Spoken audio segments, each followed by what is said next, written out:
오늘의 5분 인물, 컴퓨터 과학의 창시자 앨런 튜링입니다.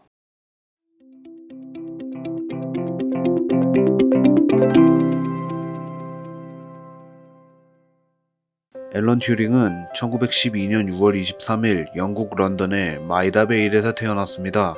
앨런 튜링은 아주 어릴 적부터 수학과 과학의 천재적인 모습을 보였는데요. 수학과 과학만을 공부하는 것을 본 교사들이 학교에서 수학과 과학만을 공부할 거면 학교에서 나가라고 할 만큼 수학과 과학에 열정적이었습니다. 미적분을 배우지도 않고 고급 미적분 문제를 풀기도 하였고 16살에는 아인슈타인의 이론을 접하고 뉴턴의 고전 물리학에 의문을 품는 등 비범한 모습을 보였습니다.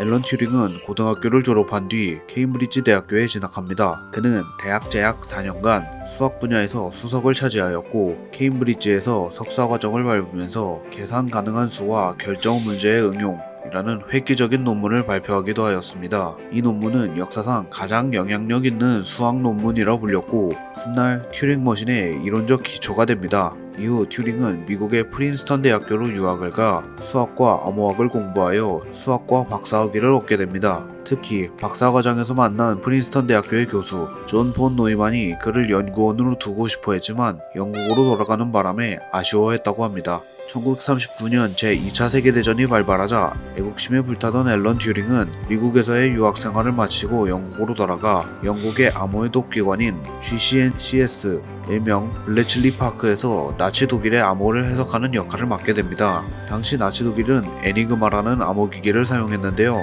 에니그마는 1918년 독일에서 개발된 암호기계로 30년간 절대 해독할 수 없는 암호기계로 군림해온 기계였습니다. 하지만 제2차 세계대전이 발발하기 전 폴란드의 암호국에서 이 기계를 파괴할 수 있는 유일한 기계인 봄비를 개발해냈는데요. 이 기계는 해독 방식이 불안정하고 비효율적이었기 때문에 효과적인 암호 해독이 불가능했습니다. 튜링은 이 기계에서 이름을 본딴 암호 해독 기계 튜링 봄베를 만들어냈고 불가능처럼 여겨졌던 에니그마를 완전히 파괴하는 데 성공합니다. 독일의 암호를 해독해 정보전에서 앞서게 된 영국은 결국 제2차 세계대전에서 독일에게 승리하게 됩니다. 전쟁이 끝난 후 앨런 튜링은 영국 국립연구소에서 프로그램이 내장된 컴퓨터에 대한 논문을 발표하고 1948년에는 맨체스터 대학 수학과 부교수로 임명되어 초창기 디지털 컴퓨터 맨체스터 마크 1을 개발하는 데 참여하였고 1950년에는 계산기계와 지능이라는 논문을 쓰며 인공지능이라는 단어가 생기기도 전에 인공지능의 가능성을 예상하기도 하였습니다. 특히 이 논문에서 튜링 테스트라는 인공지능 테스트를 제시하는데요. 이 테스트는 인공지능이 사람과 동일하게 사고할 수 있는지에 대한 테스트입니다. 이 테스트를 사람에게 역이용한 테스트가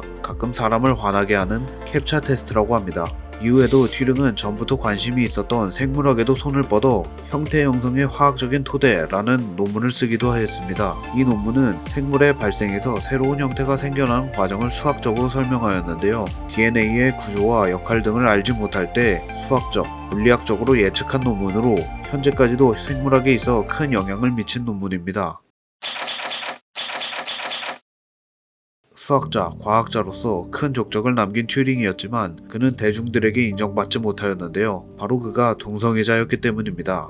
1952년 앨런 튜링은 아널드 머레이라는 19살 남자와 교제하고 있었는데 머레이가 자신의 집에 무단으로 들어와 도둑질을 하자 경찰에 신고하게 됩니다. 경찰 조사 과정에서 튜링은 머레이와의 관계에 관하여 모두 진술하게 되었고 그 당시 영국은 동성애 금지법으로 인하여 동성애가 범죄였기 때문에 앨런 튜링과 머레이는 기소를 당하게 됩니다. 재판에서 유죄 판결을 받은 앨런 튜링은 연구를 계속하기 위해 감옥에 들어가는 것을 거부하고 약물을 투여받는 화학적 거세를 선택합니다. 심지어 케임브리지 재학 당시 튜링의 체스 상대였던 킴 필비라는 소련의 간첩 때문에 소련의 스파이라는 누명까지 쓰게 되어 그는 하루 종일 영국 정보부의 감시를 받아야 했고 암호해독 같은 국가의 기밀 업무에서도 모두 물러나야만 했습니다. 대중에게도 국가에게도 버림받은 튜링은 결국 1954년 41세라는 젊은 나이에 청산가리를 먹으며 스스로 목숨을 끊고 맙니다.